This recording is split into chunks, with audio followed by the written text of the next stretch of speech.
வணக்கம் and welcome to happy hits. இன்னைக்கு நம்ம சேனல்ல ஒரு குட்டி கதை தான் பார்க்க போறோம். வாங்க கதைக்குள்ள போகலாம். அப்பா எப்பதான் வருவாரோ? நான் அப்பாக்காக எவ்வளோ நேரம் வாசல்ல வெயிட் பண்ணிக்கிட்டு இருக்கேன். மணியும் 9:30 ஆச்சு, இன்னும் அப்பா வரவே இல்லை. ஏ சிந்தோ, என்னடி பண்ணிக்கிட்டு இருக்காங்க? வாடி வீட்டுக்குள்ள. போமா, நான் அப்பா வந்தாதான் உள்ள வருவேன். என்னமோ பண்ணு. அப்பா வண்டி சவுண்டு கேக்குது. அப்பா வந்தாச்சு. அப்பா அப்பா, நான் நீங்க வருவீங்கன்னு எவ்வளவு நேரம் வெயிட் பண்ணேன் தெரியுமா? சாரி டியர், அப்பாவுக்கு இன்னைக்கு ரொம்ப வேலை ஆபீஸ்ல, அதாம வர லேட் ஆயிடுச்சு. அப்பா ரொம்பவும் டயர்டாவும் இருக்கேன்டா. இப்போ வீட்டுக்குள்ள போய்க்கோ நீயே. அப்பா அப்பா, நான் உங்ககிட்ட ஒரு கேள்வி கேட்கலாமா? உங்ககிட்ட கேள்வி கேட்கறதுக்காக தான் நான் ரொம்ப நேரமா வாசல்லே வெயிட் பண்ணேன்ப்பா. கேள்வியா? அப்படி என்ன கேள்வி கேட்க போற? இல்லப்பா, நீங்க 1 மணி நேரத்துல எவ்வளவுப்பா சம்பாதிப்பீங்க? இந்த கேள்விலாம் இந்த வயசுல உனக்கு தேவையாமா? வயசுக்கு ஏத்த மாதிரி கேள்வி கேட்கணும், சரியா? இத தெரிஞ்சு நீ என்ன பண்ண போற?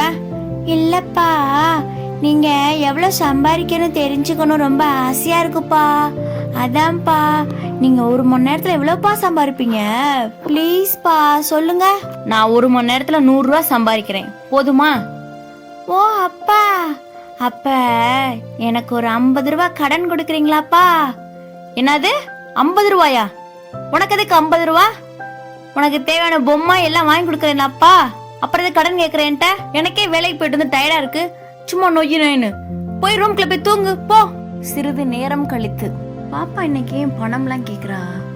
அவ எப்பவுமே கடன் இந்த மாதிரிலாம் கேட்டது இல்லையே. அவளுக்கு ஏதோ தேவை இருக்கு போல அப்படின்னு யோசனை செய்து கொண்டே மகளின் அறைக்குள் நுழைந்தார். சிந்துமா, தூங்குறியா? இல்லப்பா இல்ல, நான் முழிச்சுக்கிட்டு தான் படுத்திருக்கேன். சரி சரி, அப்பா உங்ககிட்ட ரொம்ப கோமா நடந்துகிட்டேன். ஆபீஸ் டென்ஷன்னாலதான். அதை எதுவும் மனசுல வச்சுக்க கூடாது, சரியா? சரிப்பா, நான் எதுவும் நினைக்கலப்பா. ஓகேம்மா, இந்தாம்மா நீ கேட்ட 50 ரூபா. ஓ 50 ரூபா?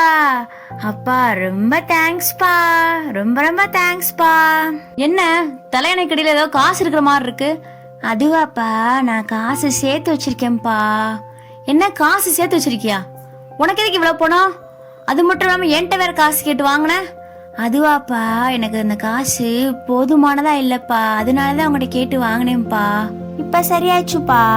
இந்தாங்கப்பா, உங்களுக்கு தான். இதுல 100 ரூபாய் இருக்குப்பா. நான் உங்க நேரத்துல 1 மணி நேரத்தை வாங்கலாமாப்பா? நாளைக்கு சீக்கிரமா வீட்டுக்கு வாங்கப்பா, நான் உங்களோட சேர்ந்து சாப்பிடணும்ப்பா. ரொம்ப நாள் ஆச்சுப்பா நம்ம எல்லாரும் சேர்ந்து சாப்பிட்டு, அதனாலதான்ப்பா. மகளை தன் மார்பு மீது அணைத்து கொண்டு கண் கலங்கினார்.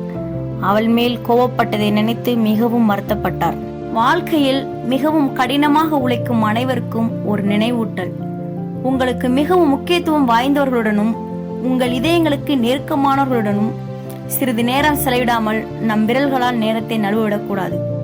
வேலை வேலை என்று ஓடிக்கொண்டு தன் குடும்பத்துடன் நேரம் செலவழிக்க யோசிக்கும் ஒரு சில ஆண்களுக்கான இந்த பதிவு. இதோட இந்த கதை இங்க நிறைவு பெறுது. இன்னொரு நாள் இன்னொரு கதையுடன் உங்களை சந்திப்போம். அதுவரை உங்களிடமிருந்து விடைபெறுவது ஹாப்பி. நன்றி, வணக்கம்.